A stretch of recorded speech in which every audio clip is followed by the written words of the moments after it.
There are a number of funding instruments and sources for financing forest and landscape restoration.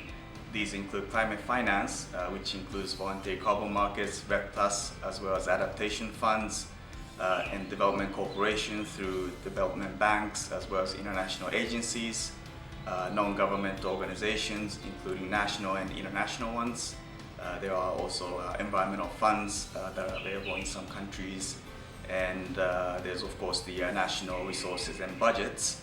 And finally, there's the non-traditional funding sources such as crowdfunding. When developing a strategy for financing FLR, it is important that we look at blending or mixing these different financing options. In order for money to flow, you need to see a very evident way of generating a risk-adjusted rate of return on your investment. The way we've been thinking of forest landscape restoration up to this point is it's a kind of integrated ecological, economic approach that doesn't have within it a very explicit way of generating that return that investors need. Blended finance simply describes the different components of money that you need to put in order ultimately that the private finance can flow. And the place you start is by ensuring that the people that are working on the ground have the capacity that is necessary in order to make an investment opportunity actually take place. If you've got a forestry project, those people need to be trained in order to show how it is that that project is going to deliver the return you need for the investor.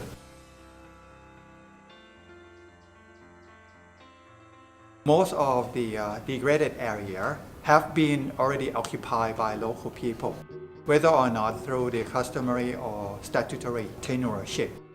If we have the proper financing mechanisms, that would ensure the social responsibilities of the local people will be part of forest landscape restoration. What we have lacking is funds in marketing and capability building of the people's organization, like in enterprise development, the need for the transformation of POs into entrepreneurial people's organization.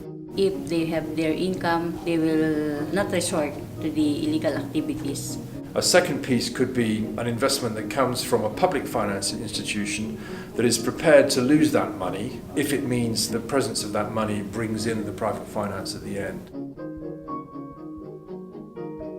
We're looking in IFC at opportunities, particularly in areas like forest carbon financing, the whole area of reduced emissions from deforestation, forest degradation. We also are investing in what we call upstream wood supply, and that would include planted forests. Government funding otherwise limited compared with the development target. We mobilize money from the society, from the private sector, and also get the support from the international donor. For the private sector, I think we have an initiative to attract the big investor who cooperative with the villager. I think collaboration is key. We're seeing in the marketplace a lot more interest from policymakers, regulators, financial institutions, real market companies in sustainable business in general. We're starting to see, I think, more pro-business competition around sustainability as a concept. We're seeing a lot more criticism and concern around the issues. So we think there's a good interest from a wide range of stakeholders to find solutions. What we hope to bring as a network is that we can help connect different funders and different capital providers to opportunities and for greater impact, to the right partners that can help them implement the kinds of programs that they would like to see happen in the various countries in this region. We also want to build their capacity to better understand the issues at hand and also how to find better ways and more effective ways to create greater impact.